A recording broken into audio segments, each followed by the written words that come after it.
এই তোপচাচি সানসেট কিন্তু অসাধারণ, অসাধারণ একটা সানসেট। তোপচাচি লেক ধানবাদ শহরের কোল ঘেঁষে সবুজ পাহাড়ের মাঝখানে এক দারুণ শান্ত জায়গা। পাহাড়ের কোলে ডুবছে সূর্য, তোপচাচি সূর্যাস্ত। পিকনিক, নৌকা ভ্রমণ আর প্রকৃতির সৌন্দর্য উপভোগ করার জন্য এটা কিন্তু আদর্শ জায়গা। একটা তথ্য কিন্তু দিয়ে রাখি, এই যেই জায়গাটা দেখছেন দুটো পাহাড়ের, এই জায়গায় কিন্তু বেস্ট ভিউ হয়। ওই দূরেও পার্কিং হয়, আপনারা এইখানে মেন একটা পার্কিং এর জায়গা রয়েছে।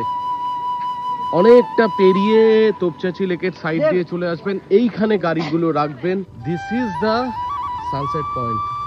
এই ছোট ছোট দ্বীপ আছে যার ছায়া এবং পাহাড়ের ছায়া এই লেকের উপর পড়ে, এত অপূর্ব লাগে। তোপচাচি লেকের সকালটাও কিন্তু মনোরম। সবাই ভালো থাকবেন, ভালো রাখবেন। নমস্কার।